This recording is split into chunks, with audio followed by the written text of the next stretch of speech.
L'heure est grave, l'heure est plus que grave. Le peuple de Dieu, nous sommes humiliés.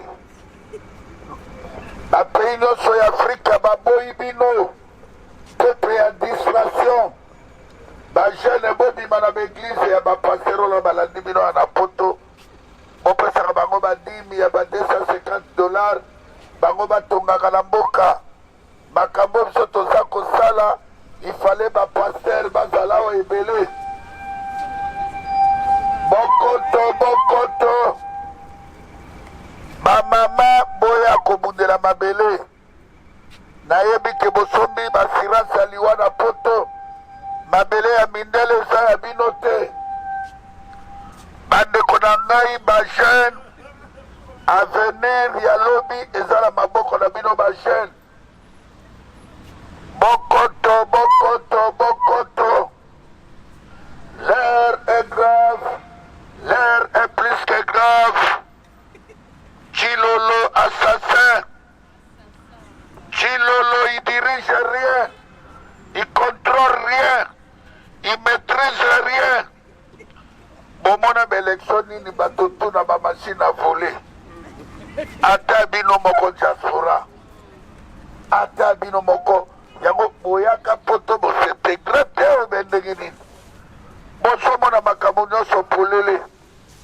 Bosomona ndenge mboka ezotambola. Bandundu bitumba. Dans un pays sous-occupé, il n'y a jamais eu des élections. Bandeko na ngai ezali passe. On ne fait jamais des élections. Comment la diaspora a trahi. Bajene ya Bruxelles, bajene ya Belgique, ya France, ya Europe, arrêtez. Peuple belge, peuple européen, nous sommes la République démocratique du Congo. Nous sommes la République d'Isaïr, ex-colonie belge. Si nous sommes là aujourd'hui, c'est pour dénoncer la complicité de la Belgique. Si nous sommes là aujourd'hui, c'est pour dénoncer la France. C'est pour dénoncer l'Union européenne. Chers citoyens du monde, nous ne sommes pas contre le peuple belge. Nous ne sommes pas contre les Européens. Mais nous dénonçons tout simplement ce qui se passe en République démocratique du Congo, jadis ex-Zaïre. Regardez le banderole que vous voyez. Regardez ces images qu'on était obligé de poser à même le sol. Parce que ces images dérangent, ces images frustrent certaines politiques qui accompagnent la dictature au Congo. Ces images dérangent certains services qui sont au service de la police politique, qui travaillent avec le régime dictatorial au Congo, qui ont pour imposition le Congolais Kabila, qui nous ont imposé encore une fois Chilombo. Oui, nous sommes les citoyens du monde. Oui, nous ne sommes pas contre le peuple belge, qui pour nous est victime comme nous d'une oligarchie politique, qui est victime d'une certaine famille politique à la fois belge et européenne, qui impose à des millions de Congolais de vivre le massacre que vous vivez aujourd'hui. Non! Il faut que cette situation s'arrête. On est en 2024, on est encore là en janvier 2024. Nous appelons les citoyens du monde, nous appelons le peuple belge à dénoncer ce qui aujourd'hui incarne la politique d'une certaine famille. Ces familles, depuis des années, depuis 1885, posent des massacres en République démocratique du Congo. Et aujourd'hui, curieusement, ils ont tous peur de voir ces images. Oui, ces images dérangent. Oui, ces images, effectivement, ça peut frustrer certaines. Mais c'est aussi une réalité.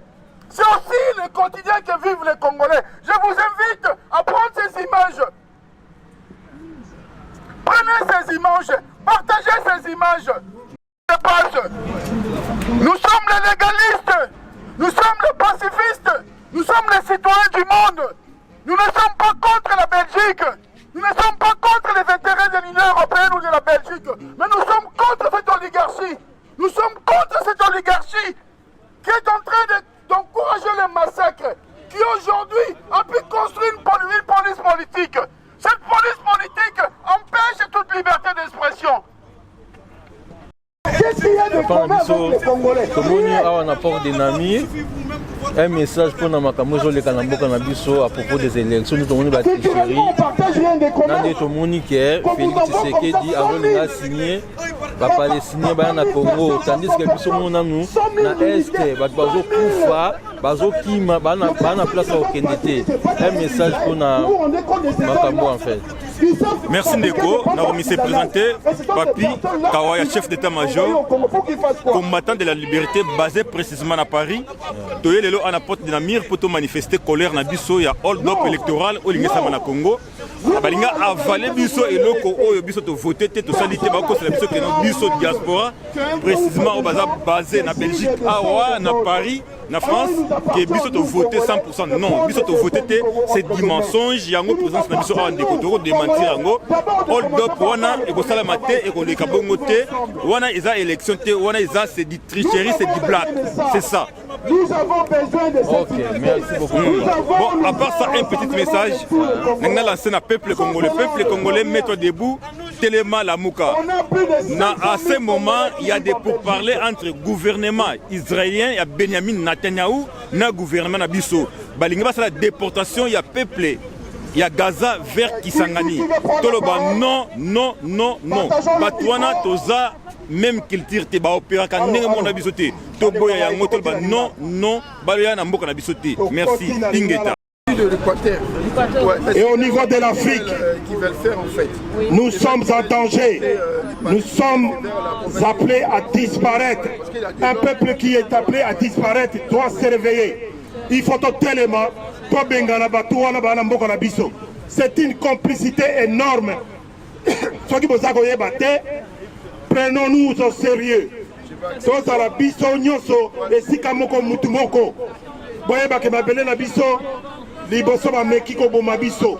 Depuis Léopold II, à l'époque de l'État indépendant du Congo, à Bomabiso, plus de 10 millions. Un génocide de 10 millions de morts. On a coupé les mains, les seins à nos femmes et consorts. Personne n'a dit mot. Et le côté. Maintenant, sa mission, il y a crime. Mission spéciale, il y a crime. Et pas il y a le nouveau Hitler d'Afrique. Le nouveau Hitler d'Afrique, c'est Paul Kagame. Paul Kagame est le nouveau Hitler d'Afrique. Bamindele, l'Union européenne, les États-Unis, tout va concocter un plan diabolique pour exterminer le peuple congolais. Et cette fois-ci, Paul Kagame nous a exterminés à plus de 15 à 16 millions d'habitants.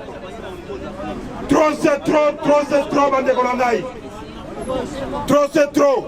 Et s'il faut faire le total, on a eu plus de 25 millions de victimes. C'est tout un pays. Même ici en Belgique, on est à 10 millions seulement. Donc, Babomi, Luxembourg, Belgique, Hollande, Nandambouya, France, Babomi, Bangola, Congo. Trop c'est trop. Et ça continue. Ils continuent à faire la sourde d'oreille. La démocratie à deux vitesses. Démocratie à deux vitesses. C'est-à-dire ici en Europe, on pratique une bonne démocratie. Où il y a le respect du peuple. C'est le peuple qui a le dernier mot. Quant à nous en Afrique, alors là, l'Union européenne, les États-Unis dorment et font la sourde oreille. Ils font exprès qu'on nous extermine tous comme ça et ils récupèrent l'Afrique à partir du centre. Donc, ils nous ont envoyé Paul Kagame pour nous exterminer. Mais ça n'a pas suffi. Ça n'a pas suffi. Sikoyo, Babaluki, Bakomi Sikoyo, Kokota, la guerre ya Libye, Il y a Palestine. Ma côté sur la guerre, il y a Palestine. Pour exporter en Congo. Ils veulent exporter la guerre de la Palestine au Congo. C'est-à-dire, pas même les Palestiniens, tous les terroristes du monde, ma côté Sabango, la Kati à Congo. Il est temps qu'on se réveille, les amis. Frères et sœurs, totalement. Ici, des accords obscurs pour nous anéantir au Congo. Pourquoi? Parce que c'est un pays béni de Dieu, où il y a plein de richesses. Sur les 160 sortes de richesses, sur les 160 modèles de richesses, il y en a plus de 140 au Congo. Alors, Bango Bazali obligé de tout faire. Les Juifs, les Israéliens, les Américains, ils sont en train de tout faire pour nous envoyer d'autres peuples. Baya qu'on remplacer peuple Nabiso. Oui. Nous sommes des autochtones, on ne peut pas se laisser faire. Totalement. Yangola bomoni bande kolangai. Yangola moni bande kolangai. Congo est le pays. Congo est le pays le plus pauvre du monde. Balingite namboka na biso. Le Congo. Président le maréchal Mobutu. Le Congo est le pays le plus pauvre. Ils ne veulent plus. Il est le dernier pays. Voir revivre encore le président comme dans le genre maréchal Mobutu.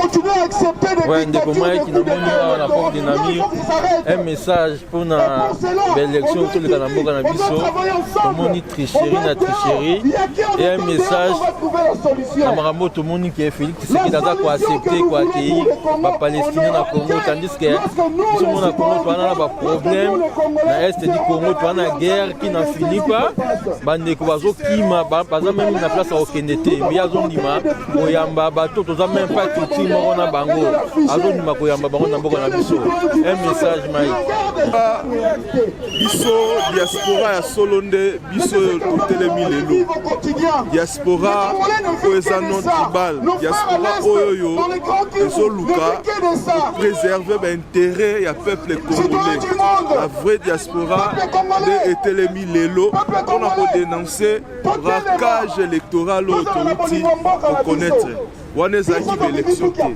wana tolukela yango kombo mosusu yango biso bana ya kongo ya solo baoyo toza nao na ame ya kongo toye kotelema mpona mokili mobimba emonake toza contre babiso baoyo esalemi wana babiloko moko babutikaki mpona bamaintenir kilombo amema projet wana ya balkanisation na concrétisation nango donc biso lelo totelemi mpona toloba non tobandi lelo te tokosuka mpe lelo te tokokende na lito oyo ntina suka mpo toyebisaki ye toyebi plan na ye tokobimisa ye na pwasa mpe akotika mboka wana ingeta yeah, ok, merci beaucoup. Violence, avec la violence. Pablo Escobar a utilisé tout ce qu'il avait fait pour construire chez lui. Plus violent, donc c'est avec la violence. Les Français pillent l'Afrique pour construire en France. Les Belges pillent les Congo pour construire. Les Anglais ont fait autant. Mais nous, tout ce qu'on peut piller, c'est l'intelligence, c'est le savoir-vivre, c'est le savoir-faire, c'est le transfert technologique qu'on a besoin. Tous les gens ont un moka, tous les gens ont nuance. On est à l'école ici, ils sont pas mieux que nous. Ils sont pas mieux, on était à l'école, on a crasé Bonatique. Non mais ça là, on les dirige. Mais qu'est-ce qui empêche l'intelligence qu'on a acquis ici? Qu'est-ce qui empêche le savoir qu'on a acquis ici? On ne peut pas l'importer chez nous.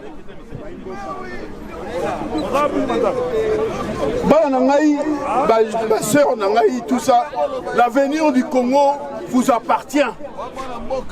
L'avenir du Congo est qu'on continue Kaka, ceux qui pour Télémi, pour continuer Bitumbao. Nous, on est en train de faire ce qu'on appelle la course à relais, de passer Bino bâton. Mais on va être avec là, parce que tu as dit cabinoté. On va être avec là, tu vas prendre la armée, Bino là, un message. Et ils nous traitent de la haine, ils m'ont dit, mais vos images là, ça montre le radicalisme. Moi je dis, mais monsieur, qu'est-ce que vous attendez par le radicalisme? Oui, vos discours, ça renvoie à la haine. Mais la haine contre qui? Nous, on est en train de témoigner, on est en train de montrer la face du monde, ce que les Congolais vivent au quotidien. Vous me parlez de la haine, vous me parlez des images radicales.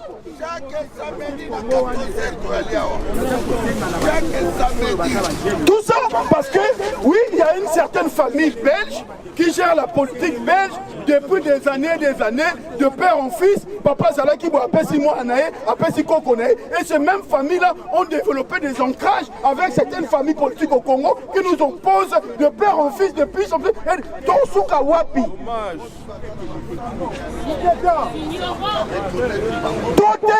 Totalement. Toboya coup d'état électoral oyo. Oyo Chilombo sali mutakondima yango te. Tokopesa souffle de vité. On n'a pas d'autre choix, chers compatriotes. On n'a pas d'autre choix. Des fois, tu travailles, tu gagnes de l'argent. Tu es chez tes parents, mais quand tu regardes ce qu'ils font dans la télé, tu n'as pas envie de bouffer ton argent. On veut tant pour la maison de Sengoté. Tu vis à chaque... Et c'est notre qu'on s'enrichisse. Le même tête depuis 1960, les mêmes familles, et ils sont une dizaine de familles seulement. Qui nous prennent en otage, nous des millions de personnes, plus de 200 millions de Congolais, une dizaine de familles pris en otage. Pourquoi nous avons un zone? Et ils coopèrent avec certaines familles belges qui aussi emprisonnent le Belge ici. Les mêmes familles qui sont en France qui dirigent la politique dans des années. C'est comme si c'était une oligarchie. Des décennies. À la différence de eux, c'est que ces familles-là vont piller chez nous pour développer ici. Mais nous, on pille chez nous pour venir déposer. Montez la Kiboniama. Dommage. Lobela bango papa somo. Montez la Kiboniama. C'est une dizaine de Kolongaï. Ma famille, si on décide de mettre fin avec ces familles-là, aussi les secondes à seconde. C'est de même famille, de père en fils, de neveu en nièce, de cousin en cousine, qui continuent à nous diriger. Toujours en complicité avec aussi. Vous allez voir Chilombo, il va dire, mais mon père était ami de André Fort. Mon père était ami, c'est tout. La fille de Décro va être avec. Donc c'est les mêmes personnes, tu sais qu'elle dit, ça va être tel Mobutu. C'est les mêmes personnes. C'est le même clic. Même clic. Tu vas aux États-Unis, famille Bush, mais ils étaient amis avec la famille Mobutu, ils étaient amis avec tel. Donc ça va continuer comme ça jusqu'à quand? Il faut la bannir. Jusqu'à quand? Le peuple congolais, ceux qui ont télémité, ceux qui ont eu destin à yote, ma famille, on a. Nous, tout ce qu'on veut, nous on n'attend pas voir le Congo et comme à ceux qui n'est ni. Tout ce qu'on veut, c'est qu'on veut vous libérer de ces familles-là. Moi j'ai des enfants, l'enfant est venu d'Hollande, il fait froid, elle a arrêté tout ce qu'elle avait à faire, elle a décidé de suivre sa maman pour qu'elle aille au Yoka, pas réarmer. Ça c'est l'avenir est assuré. Quand on voit des enfants qui quittent Hollande, qui viennent comme ça, oui il y a une prise de conscience, il y a des jeunes, il y a pilote Bozoya, oui ce que nous voulons, il fait froid, il sait qu'il va mourir combien de degrés, mais vous êtes là parce que vous avez besoin d'être réarmé, parce qu'il va de soi de l'intérêt de tout le monde, que chaque citoyen, que chaque Congolais pense à son avenir, pense à son pays. Bon sang. Donc comme il a sous 80 Mikolo, l'énergie qu'on avait il y a 10 ans, on a plus cette énergie-là. L'énergie qu'on avait il y a 15 ans à Koloba, parce qu'on était jeunes. On a pris de l'âge, on a pris de poids, notre lembi, mais bino, bon ça l'a préparé. Nos parents ne nous ont pas accompagnés dans leur lutte de l'indépendance. Parce que bon, les circonstances qui ont justifié ce qu'on accède à l'indépendance, c'est pas non plus préparé. Donc, il y a une logique à Bitumba, casser bango directement à Bitumba na bango, et ce qui fait qu'on fait retrouver avec Mobutu, Mobutu, sans qu'il y ait une prise de conscience. Le jour où Mobutu est parti, Bitumba est banni. C'est là où il y a une unité. C'est là où il y a une difficulté sur le Bima. Parce que Mobutu a bloqué Gibiso. Et le roi Mouta Kanga est en cage pendant 37 ans. Moukola Bimisi est en cage, Moutobungi Nzela. Nous sommes en train de vivre une situation chaotique. Le peuple n'est plus citoyen, le peuple n'est pas en mesure de revendiquer ses droits, le peuple ne sait plus qu'est-ce qui est la justice. Patriotique. Ngande konabide momoni awa na oti Congo. Na komaki lobby. Na sali 53 jours na Kinshasa. Na sillonné Congo mouvement na campagne. Na komi na ba contre nyonso ya mboka na biso. Depuis Kinshasa, Congo central, Bandundu, Idiofa, Mbandaka, na komi na Bumba, na Keina Mongala, na Mati, na Gemena, na Kiti, na Kisangani, na Keina Buta, Butembo, Beni, na Koti, na Katanga, na ba province nyonso ya Congo na mboka nyonso na tamboli. Bisika moko te, on a comité à part les Kassai, parce qu'il nous a été interdit d'Aokota na Kassai, sinon on va arrêter, molester, voire tuer. Pourquoi? Parce que dictature, il y a M. Félix Tshilombo Ezali Korenge Namboka Nabiso. Tribalisme à outrance. Depuis la présidence, c'était la capitale à Balabala. Même les églises, et comme la tribaliste, et ici, la neutralité Zalaka. Tout simplement parce que Tshilombo s'impose dans Mboka Nabiso. Pour ma part, Nazali ko kamwa, l'olengeni tozaï belé na mboko yo. Mais tozali poigné moko muke pour na contester. Ça veut dire que bande konabiso wazo kufa kuna, les uns ne pensent pas na bande konabiso. Toye na mboko yo tofandi, social ezali malamu, nzele ezali bana bazali kotanga parce que bango balingi ko moisa mboko na bango. Esengeli biso pe to kanisa ko bongisa oya biso ingeta. Bande ko bosilika, bozana kanda, mboka ezali kokufa.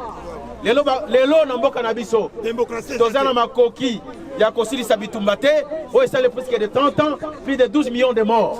Me bakei kozela biso bato ya musika bauti Palestine, tozali na bango culture moko te, origine moko te, merce moko te, bako respecte loi na biso pe te, et puis lolenge na bango basimpoza na biso bakomi.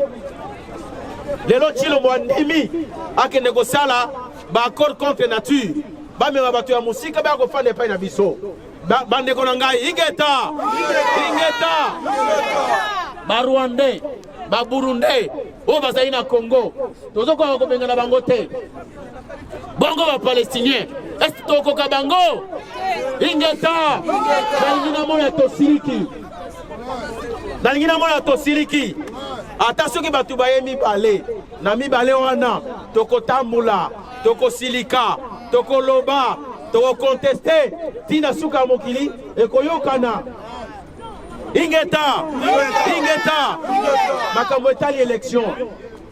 Élection ezaki a Kombo, mais élection ezalaki te. Seni a contrôler ki eloko moko te. Bazui ba machine à voter, ba pesi batu na bandako na bango. Ba dignitaire nyonso ya pouvoir à Félix, bazui ba machine à voter. Na ba chambre na bango. Na ba église ba pasteur ba louba bazali ko voter. Na ba salon bazali ko voter. Pour na bango, tricherie ezalaki déjà préparé.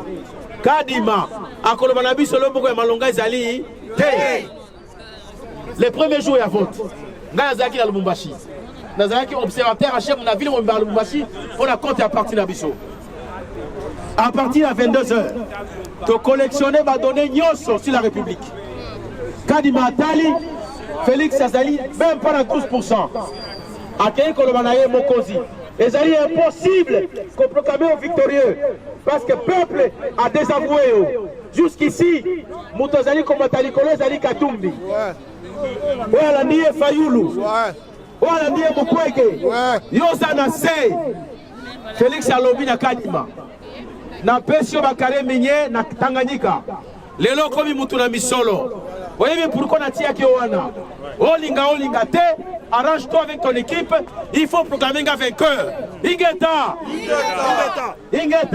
Dans la cité. Ingeta. Alors Kadima s'organise. Vote Zalaki une journée. Tu récupérer un petit peu. L'avant-midi, il y a le 21, vote écueilli pendant 7 jours. Là, le salle matin à Mokili. Ingeta. Alors, tu sais que Nabiso, tu tellement. Oh, tu bannis Zali Bandeli. Natango na campagne. tokabonaki bato ya songolo pakala lelo l'ennemi du Congo s'appelle Félix Tshilombo nasengi na biso tosangana tobunda elongo tobengana ye mutu moko te alala kobanga te biso baoyo tokufa tokobanga so kufa bala mibale te ingeta merci Voilà. ingeta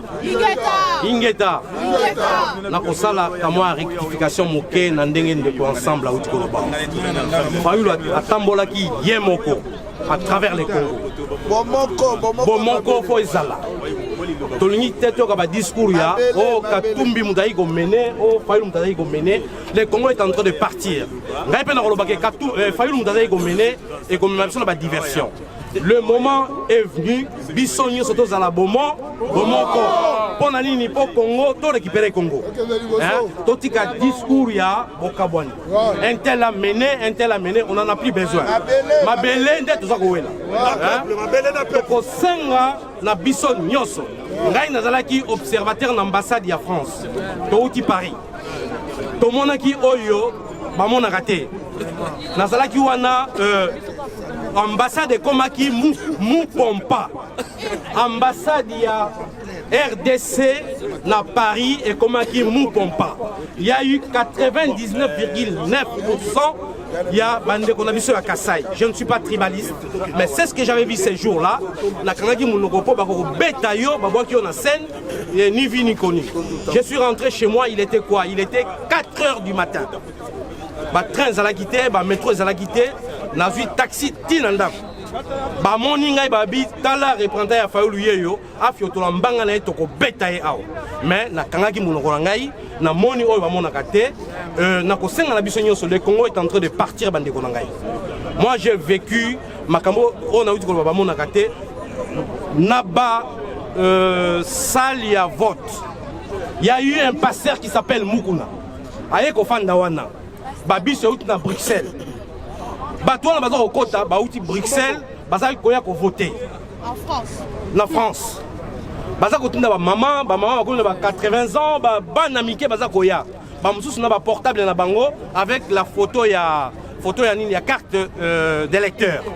Moi toloba ezali te. Tant comme la dépouillement ba bengani ngai tala. Nazalaki pona tabino ke nazalaki papier moko yango. Yango. Alors, Bandeko, Tobunda et Longo, pour na Congo ya lobby.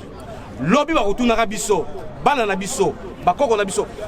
Nazali na mingi, Bruxelles, ezali capitale ya métropole. Ba Congolais mingi bazali awa, Tala Oyo, Bandeko to sangani awa. Likambote, mieux vaut la qualité que la quantité. Ingeta. Merci beaucoup. Bandeko Ingeta.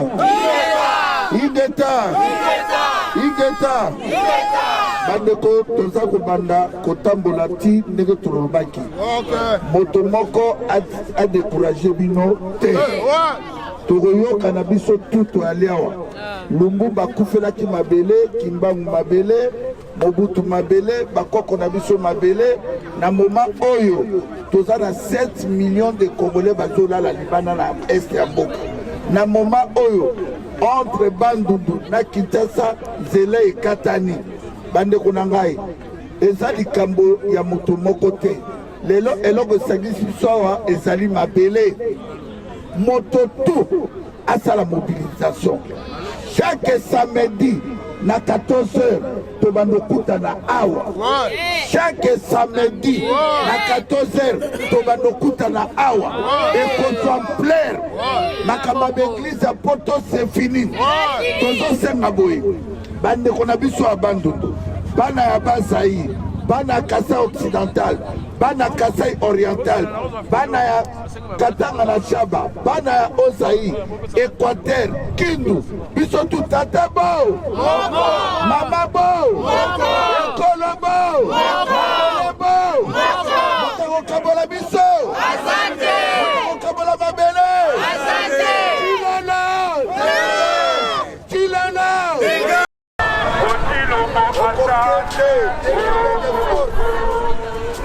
Arte Fayulu Ukwenge Katumbi Bosangana.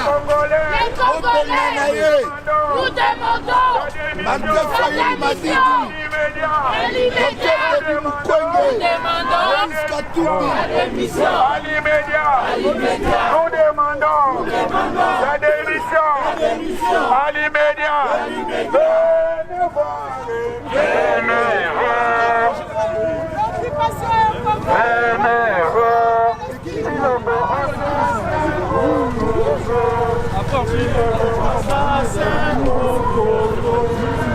Il a tué les Congolais.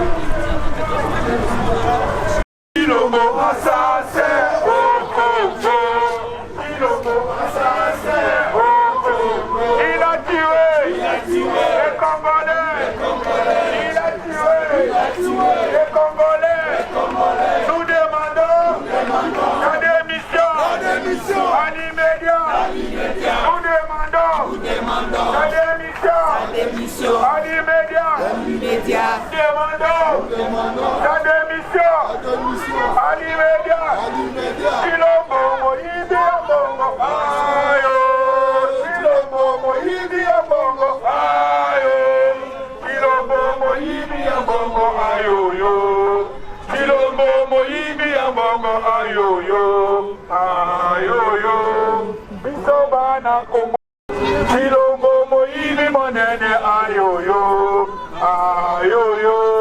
Bisobana Congo. Ayo yo. Congolais Ingeta. Nazoa kate Ingeta. Toyemba loyembo. Venez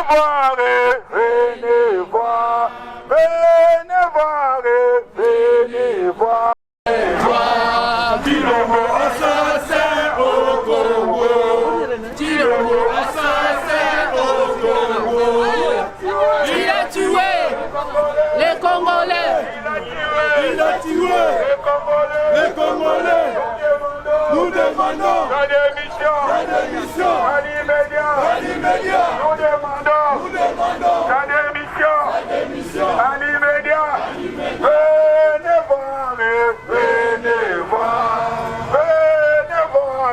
Venez voir. Tilombo assassin au Congo. Tilombo assassin au Congo. Il a tué les Congolais. Nous demandons la démission. Les Congolais, nous demandons la démission. Nous demandons la démission dans l'immédiat de Félix Tshisekedi. On fait quoi? Chilombo, dehors. Chilombo assassin au Congo. Chilombo assassin au Congo. Il a tué les Congolais.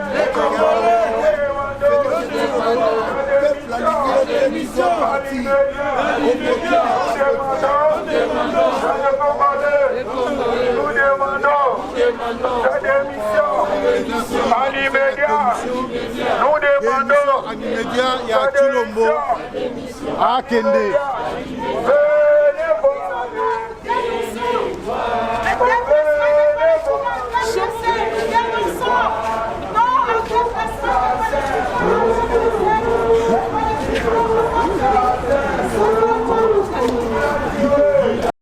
On peut prendre directement ici. Non.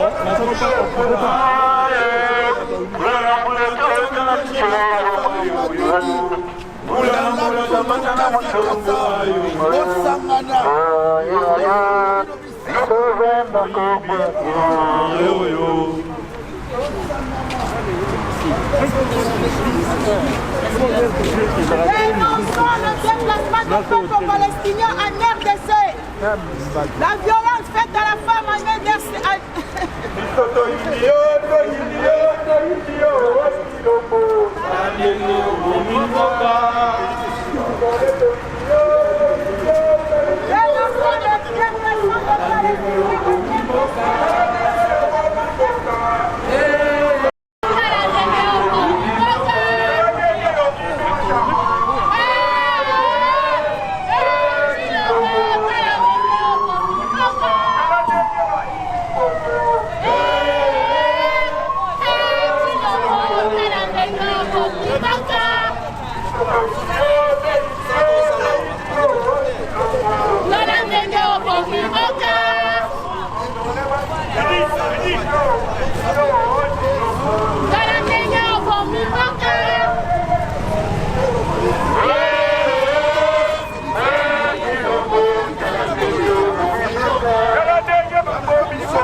Chilombo assassin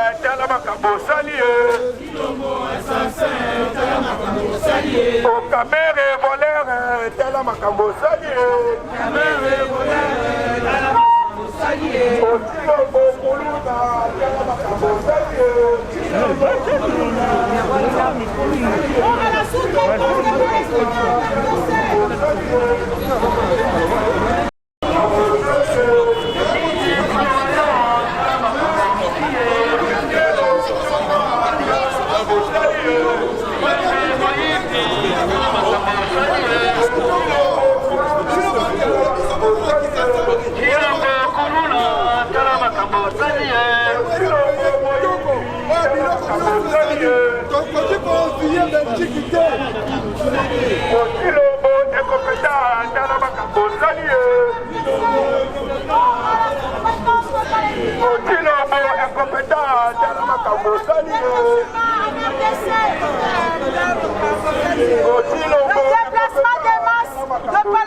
Avant de passer un message, je te remercie d'abord Bino Toundé pour sa déplacement. Là, le message est adressé d'abord aux Congolais. Nous allons partager le micro et le Marocain qui sont présents. Merci, c'est gentil. Donc, on va partager le micro et on vous donnera la parole. Le but, c'est pas qu'on monopolise la parole. To sangana ki pour la Lisambia Mabele, to bandi banda matonge, tito kosuka awawa. Là où nous étions censés terminer notre manifestation. La remercier Bino, la courage aujourd'hui. Je n'ai même pas besoin de vous remercier parce que c'est une obligation patriotique. Si on est là, c'est parce qu'il y a une question, il y a Mabele, il y a Mboka. Donc l'obligation patriotique n'est obligée Bisotoya. Il y a des gens qui sont venus en Belgique, aux Alaka, nous on vient de la France, il y a des amis qui sont venus de l'Allemagne. Donc chacun montre de quoi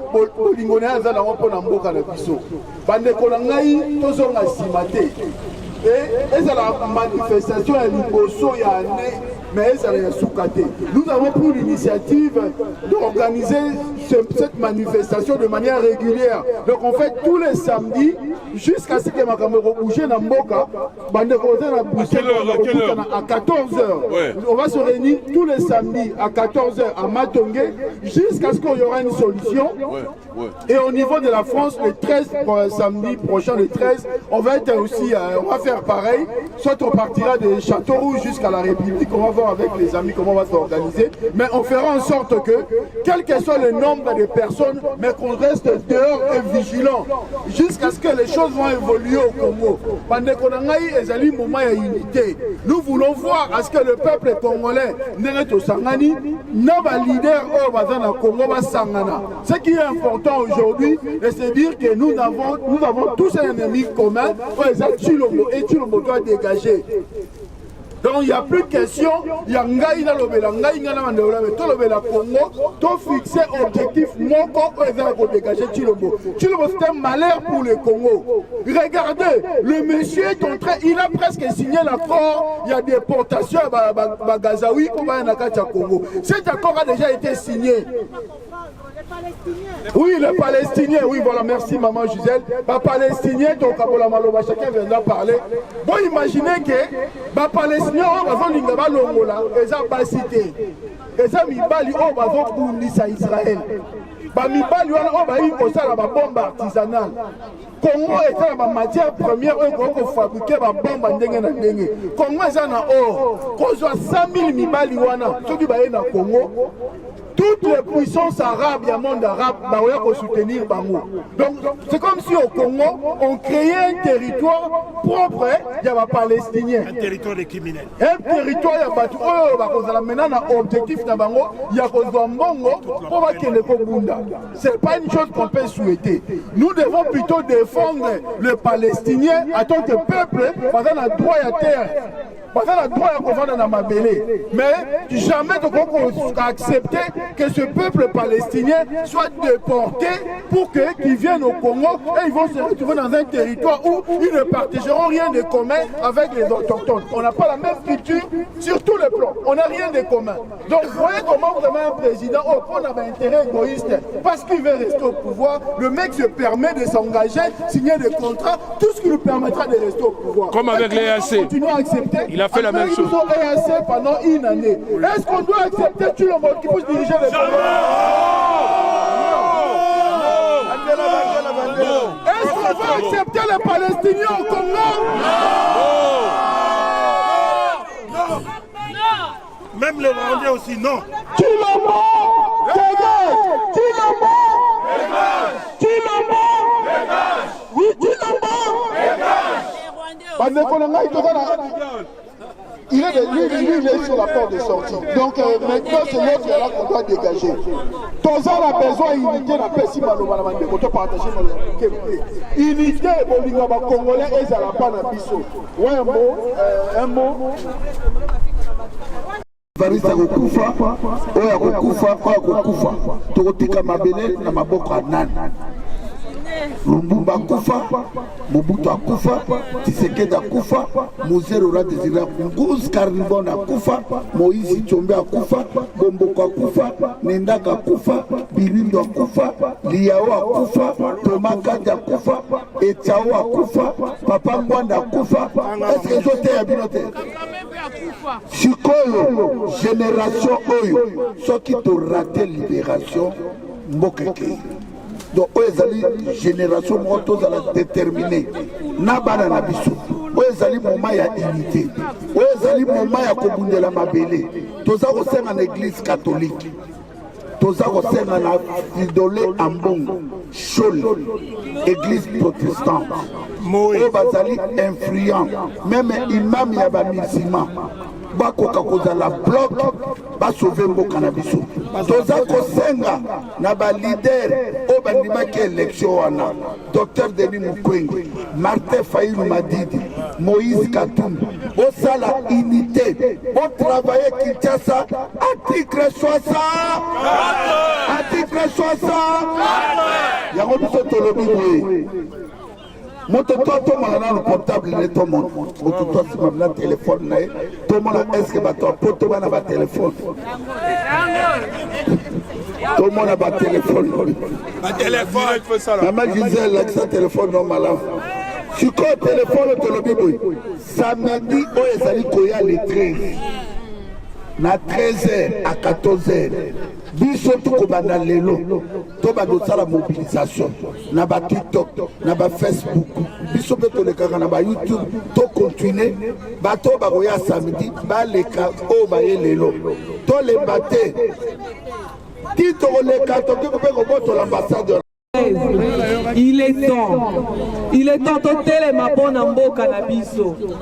Lumumba akufaki mpona Congo atikeli biso Congo mabele musu toza nango eza te basakanaka na héritage na yo te eloko na yo précieuse bapesaka mutu te donc boyebaka ndenge bozala kuna na Congo biso tokoa na diaspora totelemi mpona Congo bino mpe kuna botelema mpona mabele na biso soki botiki mabele kei tokotikela bana na biso nini ba mama biso nde batobotaka biso nde batomemaka toedukaka biso nde tosalaka baprésident na bakoma oyo bango bakomi lelo papa na mokili mobimba depuis histoire ebanda révolution ebanda epai ya basi Jeanne d'Arc bazalaki nani basi alors botelema reine d'Angleterre azalaki nani mwasi a régné combien de temps alors bino bamama boza wapi bino boteka na wenzi bomona pasi mpo bokola bana mpo boeduke bana bakoma bato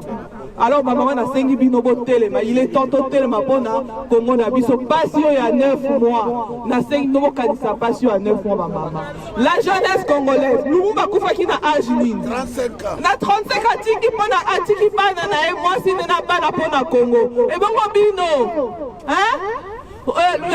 akufi na ngamba nani jeune wana nani Rossi Chimanga akufi na age nini atiki mwasi na bana age à 24 ans alors bino boza wapi okati nanga otemela bino poto opesala maboye bandani bazalaki bandani babundaki mpo nango eloko na lwa basala mpo na nini parce que bato batelemaki babundaki alors bino mpe fo botelema mpo Congo wana ebonga donc fo totelema biso nyonso biso na bino biso bata diaspora biso oyo totelemi bonge biso toza ti longwa kende tokolongwa te tous les samedi tozali ya tozobunda donc boyoki donc bino mpe kuna botelema bobima tozozela bino article 64 eloko mosusu te merci. Nous dénonçons les déplacements de peuples palestiniens en RDC, la sous-traitance des êtres humains est punissable devant la loi. Nous demandons à ce que la communauté internationale puisse voir, parce que c'est eux qui manigancent toutes ces choses. Nous dénonçons aussi le pillage systématique qui se fait en RDC, les assassinats qui se font en RDC. Nous dénonçons toutes ces choses-là. Chers Congolais, levez-vous. La seule solution qui nous reste, c'est l'article 64, détermination d'un peuple. Et cette constitution nous le dit. Nous devons ouvrir les yeux, sinon nous sommes appelés à disparaître.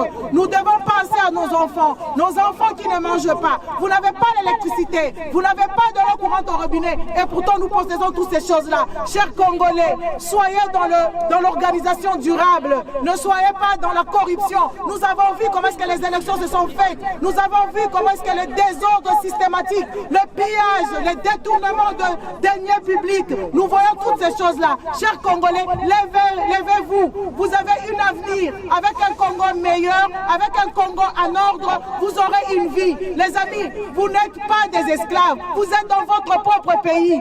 Vous êtes le seul à ne pas avoir une vie. Les Indo-Pakistanais viennent, s'enrichissent. Les Libanais s'enrichissent. Sauf vous, le peuple congolais. Vous avez des diplômes dans vos maisons qui ne vous servent à rien du tout. Chers Congolais, levez-vous. Levez-vous. Sinon, nous disons non au déplacement de peuple palestinien en RDC. Merci.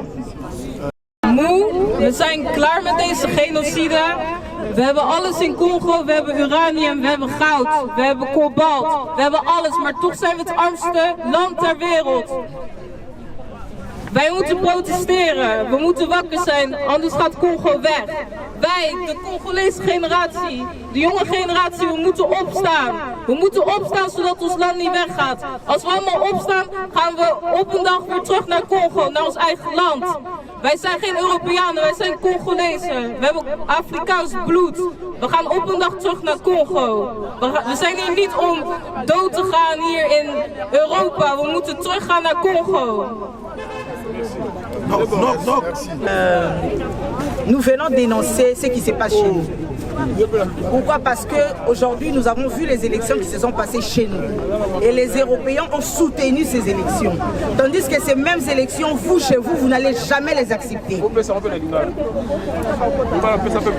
n'allez jamais les accepter.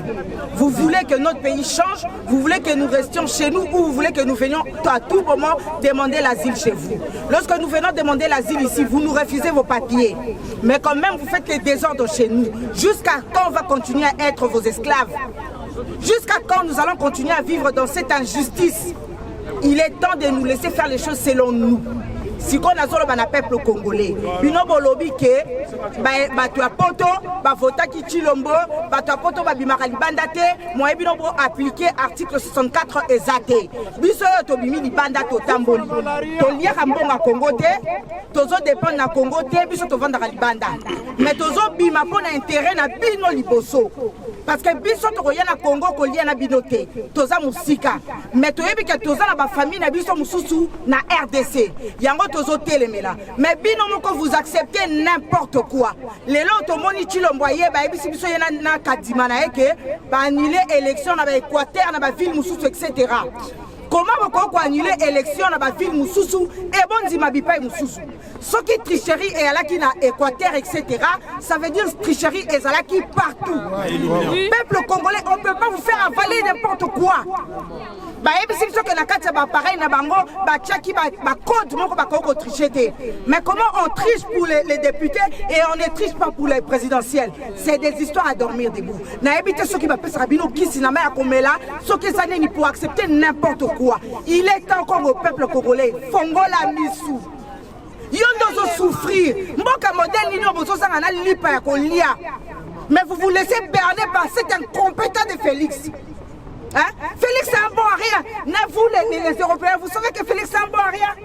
Il a fait des faux diplômes, vous le savez. Mais vous soutenez un con comme ça diriger notre pays. Jusqu'à quand? On n'est pas des esclaves. C'est fini, on en a assez. Ingeta.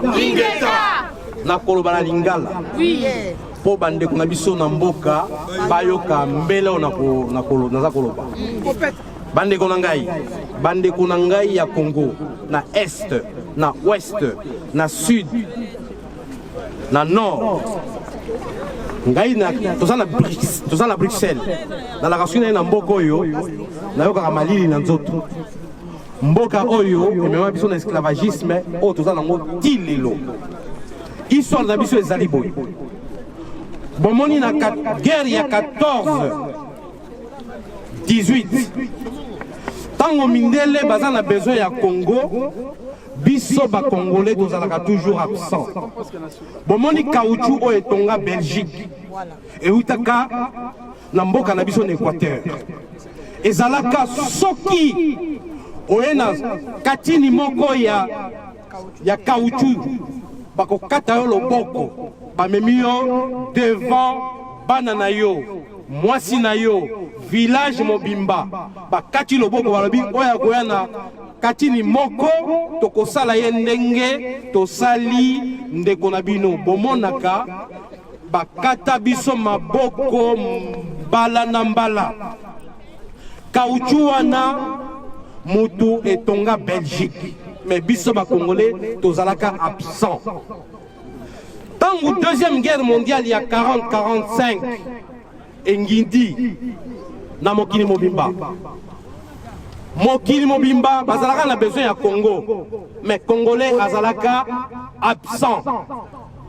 Iranium oyo et sukisaka guerre mondiale il y a 40-45 et utaka na Katanga. Bazu iranium wana ba bombardé na Hiroshima na Nagasaki. Guerre mondiale et si là. Mais congolais azalaka te. Lelo yo coltan. Ba batterie électrique ba osala cobalt. Mokili mobimba ba braquer misu na bango na Congo. Mais biso ba congolais tozali absent. baza ko dépeupler congolais na mabele na ye ngai nazali moteke mboka na ngai bato bazali lisusu te epai na kuna papa na ngai nayebi te soki nakomona lisusu mais na banda kobunda etumba oyo banda kala na ndimaka te ke na plateau de bateke ekokomela mpe bateke lelo tosuki wapi lobi Kinshasa ekokoma ekosembrase congolais epai ozali toza na 450 ethnies 450 ethnies tozala bomoko mpo na Congo ya lobi bana na biso tala mwana ya lobi néerlandais awa esali ngai esengo mwana wana aza kotelema bongo yo bongo ngai bongo mama bo tozali wapi bandeko article 64 ndenge boketwa lobi les 13 biso nyonso totelema na Paris le 13 ya sanza oyo ya janvier marche kosalama bandeko ya Belgique boya bandeko ya Suisse ya Hollande bipai na bipai boya totambola pona mboka ekende te na suki wana ingeta bon ngai mama Congo naye koyebisa bandeko na ngai ya Congo ya mokili mobimba surtout na Congo totelema tosalela article 64 bandeko ngala zomona neti bozolinga te mpo boyebi ke diaspora awa bakozwa mbongo batindeli bino yango wana boyebi ke bozovanda ndenge wana biso mosala biso kotindela bino mbongo tala neti nalati gant malili eleki me toye awa mpo na nini mpo na Congo nga so nalingi nalia mwa lipa na kolia me bamosusu kuna balie te mai ezali tala na nde fleuve Congo ezindi si bandako nyonso wana baokipe bino te donc botelema soki te to banotindela bino lisusu bambongo te soki bobandi ndenge wana mpo biso bato opesa bino mitumu makasi ole botelema botambola bolingi te article 64 botelema tolobi Martin Fayulu Denis Mukwege, Nali Susu, Moïse Katumbi, Baza Denis Sesanga, Boya Botelema, Toka Wanate, Boka Wanate, Botelema, Poto Tombo la Mboka la Biso, Tingeta, Bakoko, Poto la Boka la Biso, Tobandiango Kala, Tobandiango na Yemoko, Tobandiango Tambora na Ye, Nesika Oya Zaraki, Abaneko Ya Awa, Kasiti Suko, Tozomo la changement la Congo Te, Pasi, Naouti Congo, Pasi Leki. Mboka salite poto en tout cas nazana kanda mo sala nango te Chilombo zongi sala biso Congo la biso ingeta 64 parce que Tozali devant un coup d'état électoral. C'est-à-dire quoi? C'est-à-dire que Basali et Lokomo koza correspondre était na oyo constitution ezali kosenga. Na bosa na yesa kibinoke tango babanda ki bakambo balobaki on est slogan ezali koyemba mikolo surtout état de droit. Là le lotozo senga bino batu bofandi na ndako bozo zela ke 3 personnes 4 personnes baya kolobela bino boyeba ke bozali complice ya oza koleka na mboka soki bofandi na ndako ngi koloba ke ozali congolais te elgi koloba ke motolu na yo ezali na Congo te soko ozali mwana ya mboka bima ganga pona droit na yo ganga parce que baza kokabela yo yango te ganga parce que ezali ya yo nzambe apesi yo bakoko bapesi yo soki obimi te soki le 13 oyete mama kolela te continue kotinda ba Western Union na mboka continue kondima oyo soza koleka bandeko na biso baza kokufa ba mama bazali maltraité ndenge nini bino kokofanda na ndako bino ba mama boyebi ke mwasi ba déshabillé parce que a osé ko voter mutu mususu quand on sait que le vote c'est un choix libre oh pesami na peuple quel peuple a kondima boye quel peuple a kotala lelo tozali liboso ya parlement européen tozali moins de 200 bobima ezali soni pour les congolais na mission mokili mobimba soso bima bayuma pour tozala bolingo mboka na biso te bobima boye koganga na biso l'article 64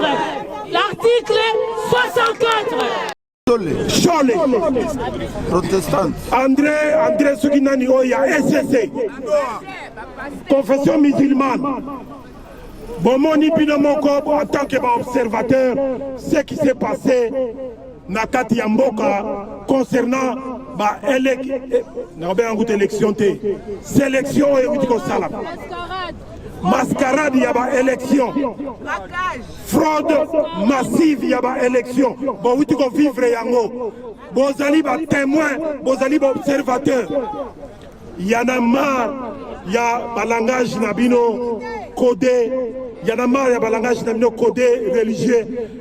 Vous devez aller tout droit, éclaircir, pour clarifier la situation pour accuser Félix Chilombo. Oyo, Azali na en terrain de Kaka, pouvoir naïe, il s'en fout du peuple. Peuple, on a Azali sur souveraineté. Botelema. Ton l'activité, exemple, ton l'ennemi est conquis. Pour Kalamingite, ton considérable décision, n'a qu'à décider pour nous assurer un bon côté dans beaucoup. C'est quoi? C'est que le peuple congolais s'élève de partout, dans l'étendue nationale comme dans la diaspora. Moutounyoso Azo en charge de Bitumba Oyo. Le peuple a s'est déterminé. Le peuple se libère seul dans la lutte patriotique. Quel que soit le danger, quelle que soit la peine encourue. Et c'est Ngelito Telema. To sengi la jeune génération, to sengi na ba maman, on va bota kabiso, to sengi na ba papa, to la qui sa responsabilité pe bolingo mboka na biso. Biso diaspora. Na mboka balobi na biso to trahir bango, to poni Chilombo, biso to pona qui était. Et c'est là qu'il faut de tricherie dans l'équipe Kotoyo. Diaspora zali contre mauvais gestion à Chilombo, par conséquent qui pona été. Yango to telemi lelo ko la sabino exemple. Bolanda biso parce que makamunyo c'est mon galamoka utaka libanda awa. Libanda lelo to telemi à Bruxelles. Samedi prochain à Paris pe na maboka mutsusu. Batu nyonso tozala elongo. Le temps de l'unité s'impose. Ozala mutu ya côté songolo pakala. Tokomi lelo mutu moko. Tokosala musala moko pour la tina moko moko na biso. Esikolama ingeta. Le Congo restera indivisible. Merci beaucoup. Un message pour nous bandeko dans le Congo, bandeko to telema pour na mboka na biso. To telema en fait. Tout le monde élection sur les canaux, tout le monde a fraude électorale. Même la première élection, Félix n'a jamais été gagné. Deuxième même en fait, bandeko to telema, tout le monde la mboka zo kende. On ne libère pas un peu, mais le peuple doit se libérer. To telema peut utiliser article 64. Tout le monde Félix a signé même ba papier que ba palestinien ba na Congo, tandis que biso moko na Congo on a des problèmes na est du Congo, ba tout bazo kufa en fait. Totelema na Congo tous on a des ennemis, ya liboso eza Chilombo. Ya mi balé eza Jean-Pierre Bemba, ya mi sa pesa eza Kamere. Les trois voleurs on a photo benga na bango.